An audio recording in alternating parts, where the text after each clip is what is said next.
Want to screen mirror your iPhone or iPad to your Toshiba Fire TV? It's very simple. Here's how to screencast your Apple device to your Toshiba Fire TV wirelessly using AirPlay.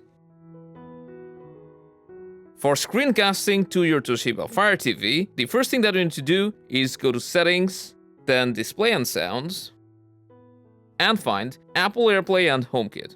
Now, some of you may not have this option, which also happened in our case for two different Fire TVs.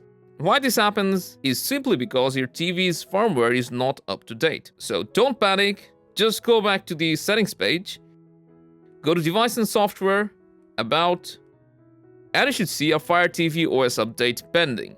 Just install the update, then go back to Display and Sounds and look for the Apple AirPlay and HomeKit option.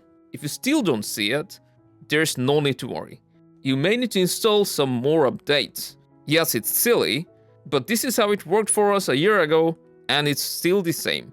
So just go ahead, install the other update that shows up, wait until it's finished, and it may take about an hour for the AirPlay option to pop up. When it does, the hard part is done.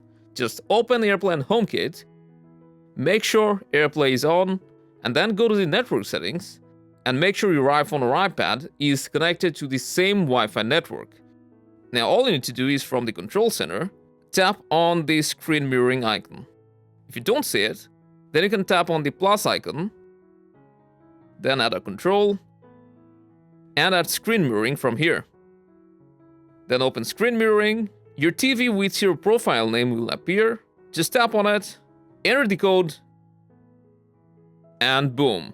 Now you're screen mirroring to your Toshiba Fire TV. You can cast anything that you want, starting from photos, videos, or even games.